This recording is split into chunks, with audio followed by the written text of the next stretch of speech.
My real name is Cody, and since the very beginning, I've been an unwanted child. I never knew who my father was, and my mother was a criminal, too busy with her scheming to worry about me. She left for days, sometimes weeks, so I soon got used to being alone. I never had friends. One day, a social worker arrived and took me away from my irresponsible mother to take me to an orphanage.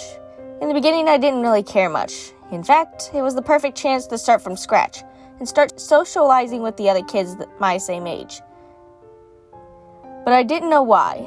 Everything went wrong. Nobody liked me, and they all intimidated me. I would sit on a chair and wouldn't talk to anybody. I was afraid to. I got used to the idea that I wasn't normal and that I didn't fit in anywhere. Suddenly, one day, they told me to pack because I was going to be adopted. I was really surprised. Who was going to adopt a 13-year-old boy? People usually prefer young and cute kids. Plus, I was a weirdo. It was obvious. I was more surprised when they took me in a big, luxurious mansion, more than I'd ever seen. I settled in my room, and some days went by until I finally met my new father. He was a chief scientist in a big laboratory that studied the behavior of a virus. Because of his job, he didn't get to spend much time at home either, and I started to reawaken old ghosts from the past. In order to avoid this, I started showing interest in his investigations, and I even started helping him in his own lab.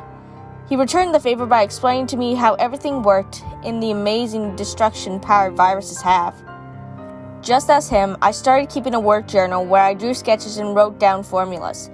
All this took up a lot of school time, and when I did go, my classmates treated me as a weirdo. Whenever I was 17, I learned so much about viruses that I decided to start carrying out my own experiments. I used rats and other animals, and usually all tests ended with them dead of the subject. When they died, they emitted high noises, a kind of suffocating, as if their lungs were about to explode. It was an incredible moment. I wondered what sounds humans would make, but each time I talked about this with anybody, they said I was sick and I needed to look for some help. However, I didn't give up. One day, whenever I was with my father at work, I was left alone and took advantage of the situation by filling up a syringe with a very lethal virus. That same night, while everybody was sleeping, I put on my black jacket and blue jeans and went down to the basement. I had my baseball bat, and by coincidence, I found a jar used with rusty nails. I nailed some of them and so created a simple but mortal weapon. In another drawer, I found an old gas mask and some blue wildered glasses. Once I had it all, I went out to the darkest neighborhood in town. I chose a house randomly, an old and ramshackle house, and went inside. It wasn't difficult to end the lives of everyone in there, thanks to my impressive bat, but I saved the last person, a 50-year-old man. I immobilized him and injected him with the virus I had stolen. I waited till I had spread it all over his body. The man barely complained. He was terrified. After a while, he started groaning out loud, groans that sounded like those of the animals, and suddenly he fell to the floor. He was dead, and I couldn't help but smile. I'd finally lived that moment. When I went back home, my father was waiting for me, awake. I decided to tell him what I had done, hoping as a scientist he would share my desire for investigating, but instead he was horrified and wanted to call the police. He looked at me with the same expression of disgust as my classmates. When he grabbed the phone, I took the opportunity to smash his head with the bat. I left running towards the research lab, where I snuck in thanks to the accreditation I had stolen from my father. I grabbed a bag and started to fill it with syringes and viruses samples of all kinds. I had decided to escape, but before doing so, I went around the dirty neighborhood of the town to try out some of the new accomplishments.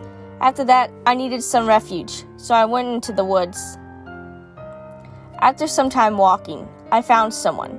I tried to sight them in the darkness and saw a boy wearing orange glasses and a muzzle covering his mouth. He was wearing a gray hoodie with dark blue hood, and he had 2 axes with him. I didn't know if he had seen me, so I hid behind a tree. But when I looked up again, he wasn't there anymore. I looked in another direction, and suddenly I saw him face to face, really close to me. "Get out of there. I know you have nothing to hide." It didn't seem like he wanted to attack me, so I went, horrified. I asked who he was, and he replied, "My name is Toby." I wanted to say my name, Cody, but instead something different came out of my mouth. X-Virus. Nice to meet you, X-Virus. Now come with me. He started walking and I followed him. Without even imagining, I had found a great friend, a new blood brother.